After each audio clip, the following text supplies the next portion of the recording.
आज हम बात करने वाले हैं about morphological changes in apoptosis. तो सबसे पहले for example this is a normal cell. ये हमारे पास एक नॉर्मल सेल है।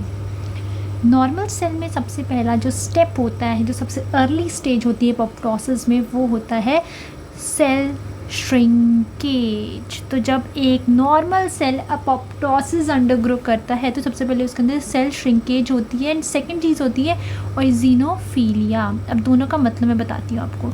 सेल श्रिंकेज क्या होता है? सेल अंदर की तरफ धंस रहा है। तो जब सेल अंदर की तरफ धंसेगा, आप खुद सोचो, ये इसका साइटोप्लाज्म और बीच में इसका न्यूक्लियस है। तो इससे क्या होगा? जब साइटोप्लाज्म पहले पास आएगा, राइट, पहले साइटोप्लाज्म पास आएगा, बाद में न्यूक्लियस पास में आएगा। तो जब साइटोप्लाज्म अंदर की तरफ एक दूसरे को धक्का मारेगा तो माइक्रोस्कोप के हम नीचे देखेंगे तो हमें बहुत ज़्यादा पिंक स्लाइड दिखेगी। साइटोप्लाज्म पिंक कलर देता है माइक्रोस्कोप के अंदर।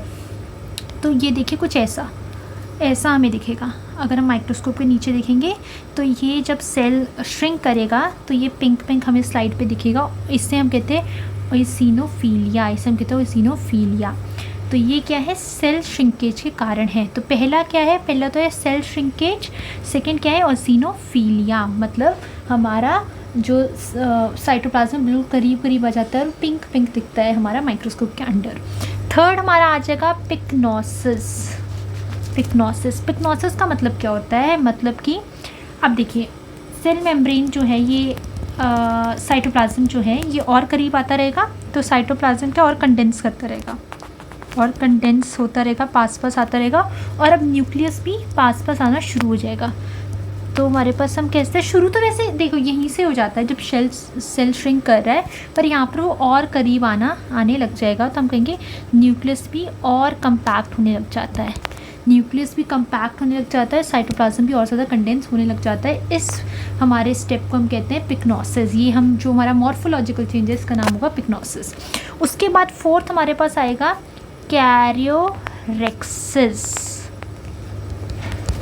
कैरियोरेक्सिस का मतलब क्या होता है? Nuclear fragmentation. मतलब अभी जो न्यूक्लियस है जो करीब आया, बहुत ज़्यादा एक दूसरे अंदर धंस गया, तो क्या होगा? न्यूक्लियस टूटने लग जाएगा। यहाँ पर ये टूट के पीसेस में कन्वर्ट हो जाएगा। तो न्यूक्लियस के हमें क्या दिखना शुरू हो जाएंगे? फ्रैगमेंट। साइटोप्लाज्म भी बहुत करीब आ गया और न्यूक्लियस के भी क्या हो गए? फ्रैगमेंट्स हो गए। तो दिस इज़ नोन एज कैरियोरेक्सिस। इसको हम न्यूक्लियर फ्रैगमेंटेशन भी कहते हैं। कैरियोरेक्सिस का बेसिकली वो टर्म है, वो मॉर्फोलॉजिकल चेंज का। अब फिफ्थ पॉइंट क्या है? अब जैसे पास में सेल आ रहा है और श्रिंक कर रहा है तो मेम्ब्रेन भी एक टाइम के बाद अपने आप को धंसना शुरू कर देगी। मेम्ब्रेन भी ऐसे होने लग जाएगी। देखिए, मेम्ब्रेन टूटी नहीं है, सेल मेम्ब्रेन इंटैक्ट है, ये साथ में है। That's why it is apoptosis. Necrosis में क्या होता है? मेम्ब्रेन गायब हो जाती है, इन्फ्लेमेशन हो जाती है। यहाँ पे मेम्ब्रेन टूटी नहीं है, मेम्ब्रेन है साथ में। पर हमें ये बात देखनी है कि यहाँ पर क्या है? मेम्ब्रेन अंदर की साइड को अपने को धंसना शुरू कर लेती है। तो हम कहेंगे ये क्या बनने लग गए? ब्लेब्स बनने लग गए। ये क्या बनने लग गए? ब्लेब्स। तो हम कह सकते हैं कि सेल मेम्ब्रेन इंटैक्ट है पर फॉर्मेशन किसकी होगी? ब्लेब की। ये जो है ये बनते हैं, इसको हम क्या कहते हैं? ब्लेब कहते हैं। ठीक है, ये हमारा फिफ्थ मॉर्फोलॉजिकल चेंज होगा।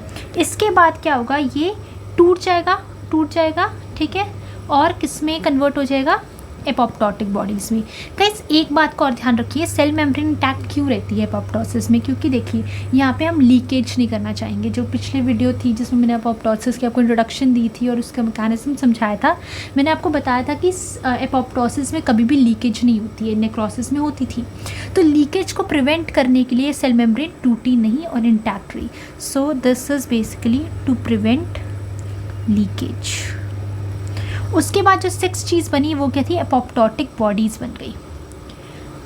एपोप्टोटिक बॉडीज़ में याद रखिएगा मेम्ब्रेन बाउंड है, ये मेम्ब्रेन बाउंड है, इनकी भी मेम्ब्रेन है। तो ये जो ब्लेब थे, blebs later on converted into apoptotic bodies. अब ये एपोप्टोटिक बॉडीज़ क्या है? फेगोसाइट्स इनको रिकग्नाइज कर लेंगे। Recognized by phagocytes. तो फेगोसाइट्स इनको रिकग्नाइज कर लेते हैं और क्या कर देते हैं? इनकी फेगोसाइटोसिस। तो अल्टीमेटली यहाँ से सेल की डेथ हो जाती है। तो कौन कौन से मॉर्फोलॉजिकल चेंजेस आए? सबसे पहले नॉर्मल सेल था। सबसे पहला चेंज जो आया वो था cell shrinkage. So this is the earliest change. Second, eosinophilia. Third, pyknosis, cytoplasm और ज़्यादा कंडेंस होता गया, न्यूक्लियस भी और ज़्यादा कॉम्पैक्ट होता गया। फोर्थ इज कैरियोरेक्सिस, न्यूक्लियर फ्रैगमेंट्स में कन्वर्ट हो गया।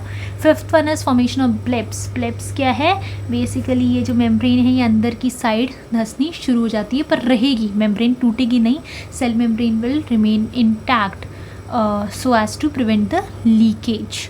उसके बाद ये बॉडीज़ जो हैं ये एपोप्टोटिक बॉडी में, ब्लिप्स जो हैं एपोप्टोटिक बॉडी में कन्वर्ट हो जाते हैं, and these apoptotic bodies are also membrane bound. Then these apoptotic bodies are recognized by phagocytes. Phagocytes इसको recognize करेंगे और phagocytosis कर देंगे, इन सेल की डेथ हो जाएगी. So that's how these are the morphological changes in apoptosis. इसके बाद हम कुछ एक दो चीज़ें की इंपॉर्टेंट चीज़ों की बात कर लेते हैं. अर्लीस्ट चेंज क्या था अगर पूछा जाता है MCQs में भी, तो सेलुलर श्रिंकेज. यूनिवर्सिटी एग्ज़ाम में अगर ये आता है तो आपको बेसिकली ये डायग्राम बना देना है, ये आपको थोड़ा सा लिख के भी दिखाना है और ये डायग्राम्स आपको ज़रूर शो करने हैं. You will get good marks अगर आप ये डायग्राम्स के थ्रू इसको रिप्रेजेंट करते हो. उसके बाद सेलुलर श्रिंकेज होती क्यों है, क्यों सेल श्रिंक कर रहा है, this is due to damage to cytoskeletal proteins. तो हमारा डैमेज एपोप्टोसिस होती क्यों है, जब कोई सेल डैमेज हो जाता है या फिर एक सेल इतना डैमेज हो गया कि अब वो रिपेयर नहीं किया जा सकता, या फिर एक सेल उसने फंक्शन कर दिया अब उसकी ज़रूरत नहीं है, तो वो प्रोग्राम्ड सेल डेथ उसकी हो जाती है. तो बेसिकली जब साइटोस्केलेटल प्रोटीन से डैमेज हो गए तो अपने आप सेल क्या है, श्रिंक करना शुरू कर देता है. So that was all about the morphological changes of apoptosis. Thank you so much for watching my video, guys. Goodbye.